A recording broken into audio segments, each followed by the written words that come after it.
विश्वमेव आत्मना आत्मनं वितततवं पुरुषोत्तम भूतभावन भूतेश देव देव जगतपते।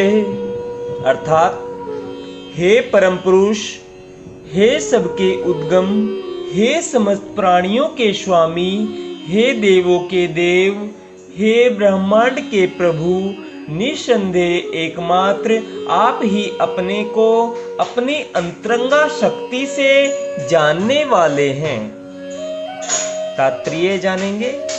परमेश्वर कृष्ण को वे ही जान सकते हैं जो अर्जुन तथा उसके अनुयायियों की भांति भक्ति करने के माध्यम से भगवान के संपर्क में रहते हैं। आसुरी या नास्तिक प्रकृति वाले लोग कृष्ण को नहीं जान सकते। ऐसा मनोधर्म जो भगवान से दूर ले जाए परम पातक है, और जो कृष्ण को नहीं जानता उसे भगवत गीता की टीका करने का प्रयत्न नहीं करना चाहिए। भगवत गीता कृष्ण की वाणी है, और चूंकि यह कृष्ण का तत्व विज्ञान है, अतः इसे कृष्ण से ही समझना चाहिए, जैसा कि अर्जुन ने किया। इसे नास्तिकों से ग्रहण नहीं करना चाहिए। श्रीमद् भागवत में कहा गया है कि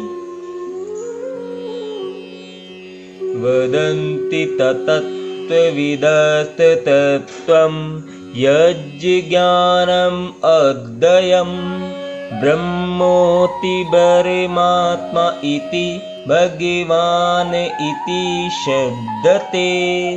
अर्थात परम सत्य का अनुभव तीन प्रकार से किया जाता है: निराकार ब्रह्मा, अंतर्यामी परमात्मा तथा भगवान। अतः परम सत्य के ज्ञान की अंतिम अवस्था भगवान है। हो सकता है कि सामान्य व्यक्ति अथवा ऐसा मुक्त पुरुष भी जिसने निराकार ब्रह्मा अथवा अंतर्यामी परमात्मा का साक्षात्कार किया है, भगवान को न समझ पाए। अतः ऐसे व्यक्तियों को चाहिए कि वे भगवान को भगवत गीता के श्लोकों से जानने का प्रयास करें, जिन्हें स्वयं कृष्ण ने कहा है।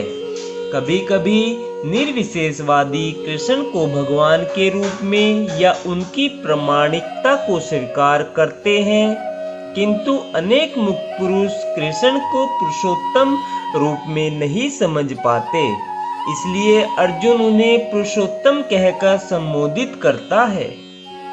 इतने पर भी कुछ लोग यह नहीं समझ पाते कि कृष्ण समस्त जीवों के जनक है, इसलिए अर्जुन उन्हें भूत भावन कहकर संबोधित करता है।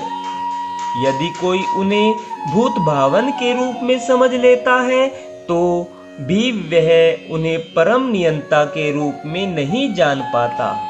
इसलिए उन्हें यहाँ पर भूतेश या परम नियंता कहा गया है। यदि कोई भूतेश रूप में भी उन्हें समझ लेता है तो भी उन्हें समस्त देवताओं के उद्गम रूप में नहीं समझ पाता। इसलिए उन्हें देव देव देव देव सभी देवताओं का पूजनीय देव कहा गया है। यदि देव देव रूप में भी उन्हें समझ लिया जाए तो वे प्रत्येक वस्तु के परम स्वामी के रूप में समझ में नहीं आते। इसलिए यहाँ पर उन्हें जगतपति कहा गया है। इस प्रकार अर्जुन की अनुभूति के आधार पर कृष्ण विषयक सत्य की स्थापना इस श्लोक में हुई है। हमें चाहिए कि कृष्ण को यथा रूप में समझने के लिए हम अर्जुन के पद चिन्हों का अनुसरण करें। राधे राधे भक्तजनों, राधे राधे, जय श्री कृष्णा। आज हमने श्रीमद् भागवत गीता के अध्याय 10 के श्लोक नंबर 15 का आनंद लिया है। कल हम 16वें श्लोक का आनंद लेंगे। राधे राधे, जय श्री कृष्णा।